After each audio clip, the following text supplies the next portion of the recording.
se enoje, el que se enoja pierde, no se enoje. Y bueno, seguimos aquí en Supermanzana 21, estamos ahora en nuestra sección de Ser y Salud y por supuesto un placer recibir aquí al doctor Oriol y a Yudeisi, por supuesto. Pues bienvenidos, ¿cómo están? Gracias, el placer y el gusto es nuestro poder hablar tanto contigo como con tu auditorio. Y vamos a hablar de un tema que es muy recurrente y que nos lo pidieron precisamente por redes sociales que tratáramos el tema.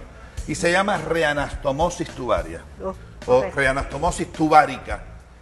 Cuando se habla de reanastomosis tubárica, por concepto, hay que decir, y después la doctora va a estar hablando sobre este tema, que primero tenemos que orientarnos en qué son las trompas de falopio o las tubas. Primero, estos son dos conductos que conectan el ovario con el útero. Estas trompas que tienen una longitud de aproximadamente 12 centímetros y un diámetro de 2 a 4 milímetros, ellas van a tener la función, su fimbria, que es la parte más distal, de capturar el óvulo cuando la mujer ovula. Una vez al mes la mujer ovula, ella captura el óvulo y a través de esta tuba, que tiene una mucosa interna con unos cilios, hace que el espermatozoide lo fecunde en una zona que se llama la zona ampular, que es la zona más ancha o amplia de esta trompa, y después este huevito fecundado que empieza en mórula y después se convierte, esos son los nombres que tienen, blastocito, para implantarse alrededor del sexto a séptimo día después de la fecundación en el útero. Es durante toda esta semana que va viajando este huevo fecundado, se va nutriendo en esta trompa, los cilios de la mucosa de esta trompa lo van llevando para que se pueda implantar. Estamos diciendo toda esta introducción para saber de qué temas vamos a hablar. Entonces, cuando la mujer tiene cubierta su fertilidad, ya ella dice, yo tengo 2 hijos, no quiero más. Ella le dice a su médico, doctor, yo quiero ligarme, yo quiero dejar de ser fértil. Hay un método que se llama OTB, ligadura de trompa, como quiera decírsele, y se cortan estas trompas y se pierde la continuidad de la trompa y por tanto el espermatozoide no puede viajar para fecundar el óvulo. Esta es la ligadura o la cortadura de las trompas o tubas. Esta mujer, en el 80% de las veces que quiere una reanastomosis tubaria, se vuelve a casar, tiene segundas nupcias. Ella ya tiene sus hijos, pero el nuevo caballero no tiene hijos y ella quiere que volver a tener un embarazo con esta nueva pareja, en el 80%, en el 20%, si es con su misma pareja.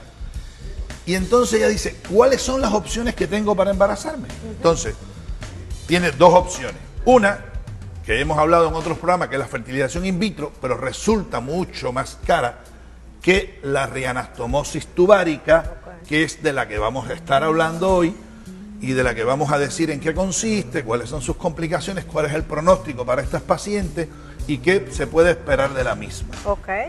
Pues platícanos, Yudeisi. La reanastomosis tubárica es la unión entre 2 estructuras. La reanastomosis tubárica tiene un éxito de un 80% y 2 de cada 3 mujeres conciben antes de los 12 meses de haber realizado la reanastomosis. La reanastomosis tubárica se puede realizar por 2 vías, mediante la vía laparoscópica o mediante la vía laparoscópica, o se puede realizar también a cielo abierto, es decir, se realiza una incisión pequeña en el abdomen inferior. Entonces, ¿en qué consiste? Consiste en eliminar la zona ocluida y después de eliminar esta zona ocluida, se unen las zonas sanas mediante una microcirugía. Sí, lo que sucede es que hay que usar un microscopio o hay que usar una lente ocular que tiene aumento. ¿Por qué? Porque la sutura que nosotros utilizamos es una sutura muy fina, del 6 y del 7, que se van a dar poquitos puntos, se dan 3 a 4 puntitos en hora 2, hora 4 y hora 12, o en hora 3, 9, 12 y 6, depende de la preferencia del cirujano. Y estos puntitos, con una aguja muy pequeñita, por eso hay que hacerlo con una lupa, y por eso se llama microcirugía. Entonces, ¿por qué? Porque el punto no puede llegar a la mucosa. Ya dijimos las funciones de la mucosa. Si nosotros llegamos a la mucosa, la podemos dañar y entonces no tiene objetivo, o sea, no se cumple el objetivo. El objetivo es con este puntito atravesar la serosis, la muscularis, porque esta tuba tiene la parte media muscularis, entonces solamente ahí anudamos y sobre todo, ¿para qué nos sirve también la lupa?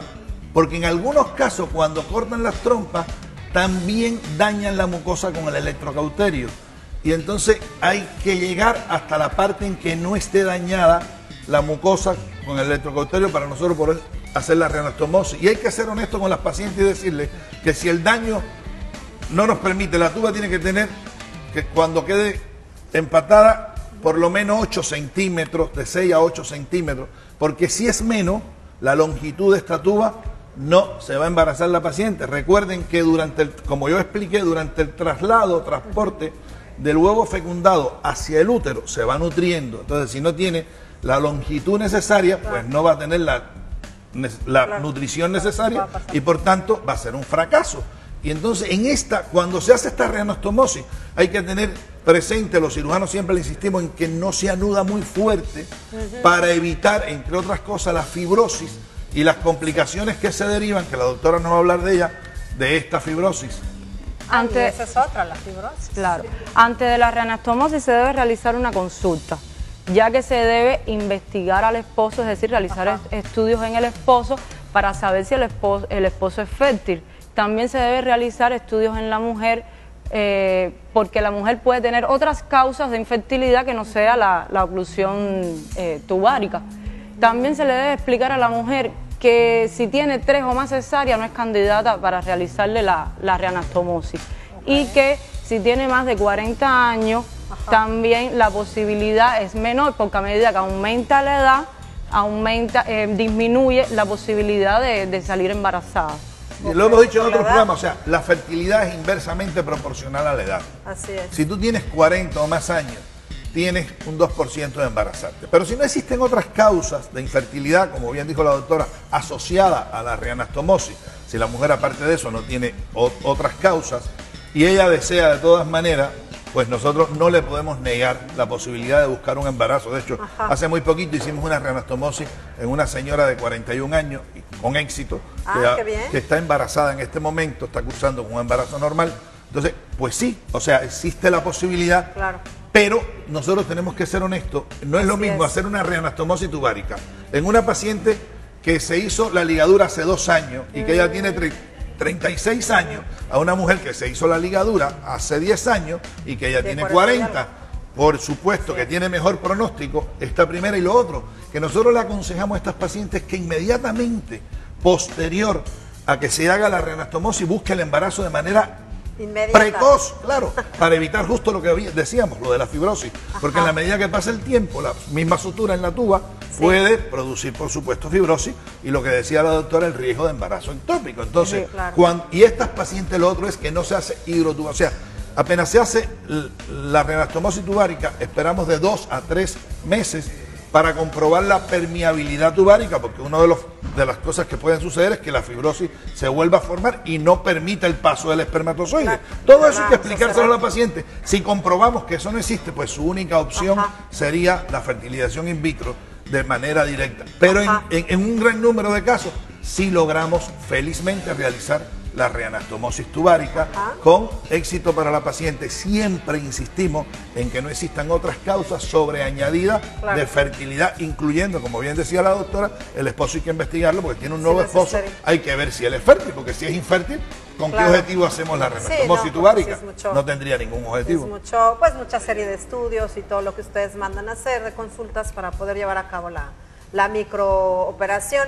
De lo que mencionabas, si dañaron la mucosidad y ya no puede pasar si se daña y ese no lo pueden saber ustedes hasta el momento de la operación. Eso es otra cosa que las pacientes, mira, muy interesante y muy inteligente tu pregunta. Las personas me dicen, no, ¿y cómo sé si es que no se puede? Aunque tú le hagas una histerosalpingografía o hagas una laparoscopia o hagas lo que hagas, hasta ese momento no lo sabes. ¿Por qué? Porque el contraste no supera la porción proximal de la trompa. La trompa tiene una porción proximal y una porción distal. Nosotros unimos tanto la proximal como la distal, pero donde quedó ocluida la trompa en la porción proximal, hasta ahí llega el contraste. Entonces no sabemos la longitud real de la trompa, ni en el estado en que se encuentra la mucosa de la misma hasta el momento propio de la cirugía. No podemos, en los casos que no son candidatas, en ese momento le tomamos fotos, le decimos, mire, en realidad usted no era, que por lo general la técnica que usan los médicos se llama de Pomeroy para la ligadura de trompa, y por lo general la gran mayoría sí son candidatas. Hay pacientes que si se le destruyeron la trompa o la mucosa con electrocauterio, generalmente este tipo de pacientes, pues no se puede reparar, no se puede. ¿Por qué? Porque el tramo que quedaría de trompa es muy pequeño y entonces no se pudiera. Y en caso, bueno, cuando ya haces la intervención, ¿cuánto tiempo se tardan? ¿Tienes que estar en recuperación, hospitalizada o sales caminando? 24 horas, una cirugía de breve estancia, la paciente la dejamos 24 horas y no porque la cirugía tiene muy pocas complicaciones en realidad propias de la cirugía. La dejamos este tiempo porque hay que darle una serie de medicamentos y antibióticos en las primeras 24 horas y entonces preferimos dejarla hospitalizada por 24 horas. Al siguiente día se va a realizar una vida normal y a buscar el embarazo lo más precozmente posible. Generalmente cuando estamos preparándola para el embarazo, previamente le empezamos a dar a ella y a la pareja el ácido fólico, porque sabemos que 3 meses hay que tomar ácido fólico, entonces los empezamos a preparar mucho antes para cuando hagamos la reanastomosis ya ellos estén listos para el embarazo. Así es. ¿Algo más que quiera agregar, doctora Yudeisi? No, ya se ha discutido todo del tema, dicho? Sí, todo dicho. Qué interesante tema, la verdad es que ni por aquí me pasaba. No, sí sé, ¿no? Que te puedes y muchas quieren volverse a embarazar, las trompas y todo, pero es todo un proceso y de planeamiento sobre todo, que sí es importante acudir al ginecólogo y en pareja, porque pues es de dos. Es de dos. Exacto, el concebir. Entonces es importante, si usted está planeando otra vez tener un bebé, pues que acuda con su pareja para que vayan planeando todo de la mejor manera. Pues muchísimas gracias, Oriol, Yudeisi. Es un gusto. Pues no me despido, te vas a quedar, ¿verdad? Sí, claro. Ay, Dios, a ver cómo nos va, ¿verdad?